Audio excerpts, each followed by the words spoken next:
വിവാഹ തടസ്സം, മംഗല്യദോഷം മാറാനായിട്ട് ബാലകാണ്ഡം പാരായണം ചെയ്യാം.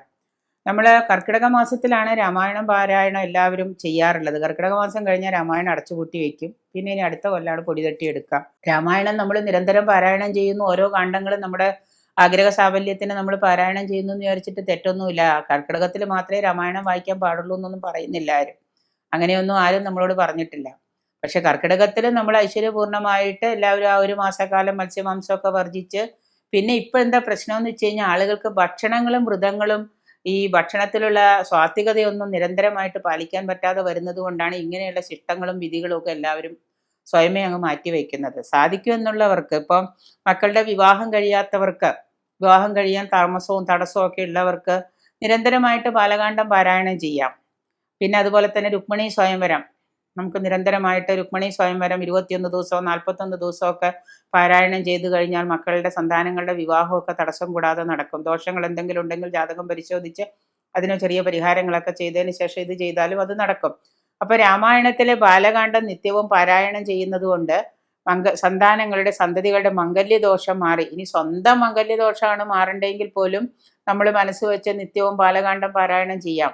അങ്ങനെ മംഗല്യസിദ്ധി, നല്ല ആഗ്രഹ സബലീകരണം നടക്കും. നമ്മൾ ആഗ്രഹിച്ച തരത്തിലുള്ള ഒരു വിവാഹമോ ആഗ്രഹിച്ച് വിവാഹം നടക്കാനൊക്കെ നമുക്ക് തടസ്സങ്ങളുണ്ടെങ്കിൽ പരിഹാരങ്ങളൊക്കെ ചെയ്തിട്ട് നമുക്കൊന്നെങ്കിലും സാധിക്കുന്നില്ല എങ്കിൽ നമുക്ക് ഈ പറയുന്ന ബാലകാണ്ഡം ഞാൻ പൂജ ചെയ്തു കൊടുത്തു കഴിഞ്ഞ് പരിഹാരം ചെയ്തതിന് ശേഷം രുക്മിണി സ്വയംവരം നിരന്തരമായിട്ട് പാരായണം ചെയ്യാൻ വേണ്ടി പറഞ്ഞിട്ട് ഒരമ്മ രുക്മിണി സ്വയംവരം 41 ദിവസം പാരായണം ചെയ്ത് കഴിഞ്ഞിട്ട് ഒരു ദിവസം അമ്മ എന്നെ വിളിച്ചിട്ട് പറഞ്ഞു, മാഡം ഒരു സന്തോഷ വാർത്ത പറയാനാണ് വിളിക്കണേ എന്ന് പറഞ്ഞു. എന്താണെന്ന് ചോദിച്ചപ്പോൾ പറഞ്ഞത്, ഞാൻ 41 ദിവസം പാരായണം ചെയ്തു. കഴിഞ്ഞ ആഴ്ച എൻ്റെ മകൾക്കൊരു വിവാഹാലോചന വന്നു, വിവാഹം ഉറപ്പിച്ചു, അടുത്ത മാസം വിവാഹമാണ്, ആ സന്തോഷം പറയാൻ വേണ്ടി വിളിച്ചതാണ് എന്ന് പറഞ്ഞു. കേട്ടപ്പോൾ സന്തോഷം തോന്നി. അപ്പം ആ ചെറിയ തടസ്സങ്ങൾ എന്തെങ്കിലും ഉണ്ടെങ്കിൽ അത് മാറ്റിയതിന് ശേഷം നമ്മളും കൂടെ ഒന്ന് മനസ്സ് വെച്ച് അതിലേക്ക് ആ വിശ്വാസത്തോടു കൂടി അർപ്പണത്തോടു കൂടി അതിന് നിൽക്കുകയാണെങ്കിൽ തീർച്ചയായിട്ടും നമുക്ക് എന്താണ്, നമ്മുടെ മക്കളുടെ വിവാഹമോ ജോലി തടസ്സമോ ആഗ്രഹ സബലീകരണമോ ഒക്കെ നടക്കും. അപ്പം ബാലകാണ്ഡം നിത്യവും പാരായണം ചെയ്യുന്നത് കൊണ്ട് മംഗല്യദോഷം മാറി നല്ല മംഗല്യസിദ്ധി, ആഗ്രഹ സബലീകരണം ഇവയൊക്കെ അനുഭവങ്ങളായിട്ട് വന്നു ചേരും. കർക്കിടക മാസത്തിൽ മാത്രമല്ല രാമായണ പാരായണം നിത്യവും നമുക്കാകാം.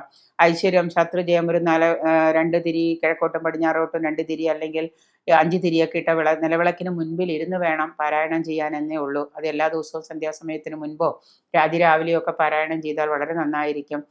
ഐശ്വര്യസിദ്ധി, ശത്രുജയത്തിനൊക്കെ ആയിട്ട്, ഉദ്ദിഷ്ട കാര്യസിദ്ധിക്കൊക്കെ ആയിട്ട് നമുക്ക് ശത്രുക്കളുണ്ടെന്ന് തോന്നുന്നുണ്ടെങ്കിൽ ശത്രുക്കളുടെ വിജയത്തിനായിട്ട്, ഉദ്ദിഷ്ട കാര്യസിദ്ധിക്കൊക്കെ ആയിട്ട് സുന്ദരകാന്ഡം നിത്യവും പാരായണം ചെയ്യുന്നതും ഒക്കെ നമുക്ക് വളരെയേറെ ഫലപ്രദമാണ്. നിത്യവും അത് പാരായണം ചെയ്തുകൊണ്ട് നമുക്ക് വളരെയേറെ ഗുണങ്ങൾ ഉണ്ടാവും. അപ്പം ആ കർക്കിടക മാസത്തിൽ മാത്രമല്ല, സുന്ദരകാന്ഡമാണെങ്കിലും ബാലകാന്ഡമാണെങ്കിലും നിത്യവും പാരായണം ചെയ്യുന്നത് വളരെ നല്ലതാണ്. ഉത്തമമായിട്ടുള്ള നമ്മുടെ ആഗ്രഹ പൂർത്തീകരണത്തിന് അത് നന്നായിരിക്കും.